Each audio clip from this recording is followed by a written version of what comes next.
Good afternoon, Prime Minister.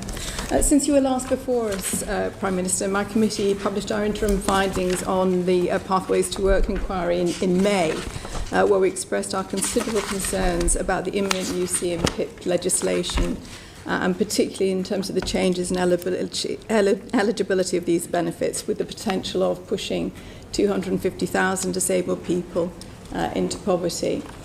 Now, I acknowledge the concessions the government made to the bill, but the fear and anxiety that this caused to disabled people currently in the system cannot be underestimated. I just wondered what you'd like to say to them now and what you will be doing differently in the future. Well, it's very important that they feel secure and supported, and that is at the heart of what we are doing in the changes we're making to welfare and related areas. I want to see more opportunities and more support put in place. And some of that will come from the state, some of it can come from employers. I'm absolutely clear in my own mind there's more that employers could do and the state can help them to do to encourage those with disabilities to come into work and to retain if they are in work. And I've seen good examples of that myself, as no doubt you have, but not enough across the country. So we need to do more. Thank you. Well, on that very point, you'll be aware that there is still projections that your government has put forward that estimate 50,000 newly disabled people in April next year will be pushed into poverty. Because of the reduction in the UC health element of the bill. Now, you mentioned about getting more disabled people into work. Charlie Mayfield, who, as you know, is doing the Keep Looking Working review, not to be published until later this autumn, Prime Minister, has said it will take several years before the labour market changes in order to allow more people to be disabled people to be employed, but also to retain disabled people. So, my question to you is, several years, 8 months, what are we going to do to mitigate against the potential pushing of another 50,000 people, disabled people, newly disabled people, and their families into poverty? Well, I think the Mayfield report is coming in the autumn with the final recommendations, so we obviously need to look at that piece of work, and that is focused, as you know, on what employers can do.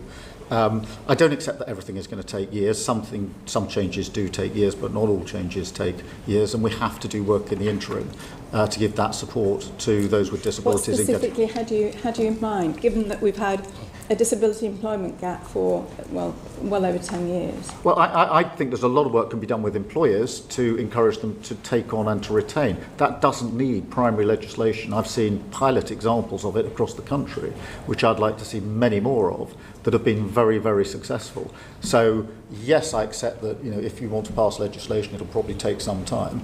I don't accept that every change that is needed, some of them that I've seen for myself have been quite effective, don't need legislation at all, and I think we can get on with that as quickly as possible. The Mayfield recommendations will be on with us, obviously, later this autumn. Can you give an example, Prime Minister, on that? Yes, I'm aware of the Trailblazers examples, and again, these are pilots and tens of thousands, not the hundreds of thousands that will be affected next April. And I'd just like to point out that in my part of the world, there is one job for a disabled person for every 333 disabled people chasing them. It's slightly different in the south, where there's a more vibrant local economy. It just seems so punitive in that regard. But ultimately, Prime Minister, I just wanted to go back to my first point about doing things differently.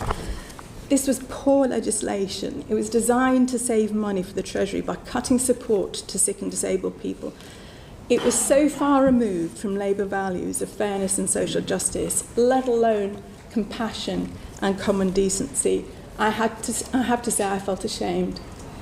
So what are the values that will underpin the government in terms of the policy making going forward, so that we avoid the harms, the potential harms and the real harms that people are going to face, disabled people, vulnerable people are going to face? But I think this is a really important Labour value. I think the fact that there are nearly 1 million young people out of work, not earning or learning, is a huge challenge for our country. And none of us should be accepting of a system that operates like that. It is broken, it needs to be mended.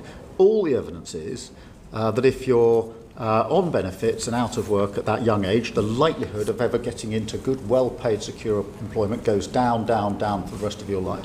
1 in 10 working age people out of work and 3 million locked out for health-related reasons. It is no wonder that almost everybody says the system is broken and it's got to be changed. And I'm glad that we've started the process of change. I'm not going to pretend that we got everything right in recent weeks, but we do need to reform the system, and we should take that on as a Labour argument, in my view. Couldn't agree more. Everybody agrees that reform needs to happen. It is a broken system. Reform does not, you mentioned right at the beginning in your introduction, reform does not mean cuts to household incomes of already struggling households. We must do better, Prime Minister. You mentioned about reducing poverty. This had the potential of actually increasing it. I'll leave it there. Thank you. Thank you.